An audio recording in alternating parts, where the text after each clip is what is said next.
Seoul की सर्द रात थी। हन नदी के ऊपर हल्की धुंध छाई हुई थी और शहर की लाइटें पानी में टूटे सपनों की तरह झिलमिला रही थी। जीहू रोज की तरह देर रात तक काम करके लौट रहा था। उसके चेहरे पर थकान थी और आंखों में वो खामोशी जो बहुत कुछ सह चुकी होती है। उसी रात हैन भी अकेली थी। वो पहली बार सियोल आई थी। दिल में बहुत सारे सवाल और जिंदगी से एक नई शुरुआत की उम्मीद। बारिश अचानक शुरू हो गई। वो दोनों एक छोटे से कैफे में आकर रुके। वही कैफे जहां खिड़की से चेरी ब्लॉसम दिखते थे। दो अलग जिंदगियां एक ही बारिश में भीग गई। जीहू ने कॉफी ऑर्डर की। है ने भी।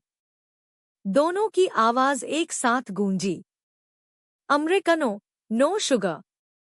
कुछ पल की चुप्पी, फिर हल्की मुस्कान। यहीं से उनकी कहानी शुरू हुई। दिन बीतते गए। हैन हर शाम उसी कैफे में आने लगी। जीहू बिना कुछ कहे उसके लिए खिड़की वाली सीट बचाकर रखता। उनकी बातचीत कम थी, पर आंखें बहुत कुछ कह जाती थीं। हैन ने एक दिन पूछा, आप हमेशा अकेले क्यों रहते हैं?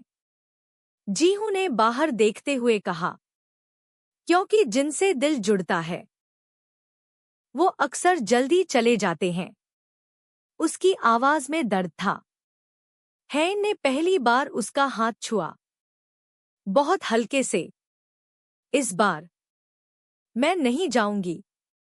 जीहू की आंखें भर आईं। एक शाम चेरी ब्लॉसम गिर रहे थे।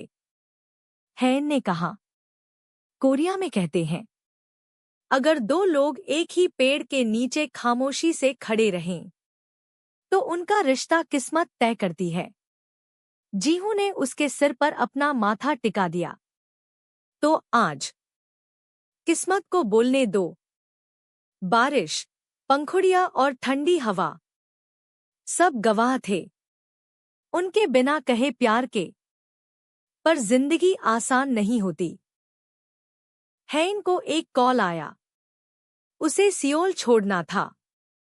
उस रात वो दोनों हन नदी के किनारे खड़े थे। अगर मैं चली गई? हैन ने पूछा। जीहू ने कहा, तो सियोल फिर से शोर बन जाएगा। पर मेरा दिल हमेशा तुम्हारी खामोशी ढूंढेगा। उसने उसे गले लगाया। ना जोर से, ना जल्दी, बस जैसे कोई अपना घर पा गया हो। कुछ प्यार कहानी नहीं बनते, वो याद बन जाते हैं। और कुछ यादें इंतजार बन जाती है। सालों बाद उसी कैफे में, उसी खिड़की के पास घंटी बजी।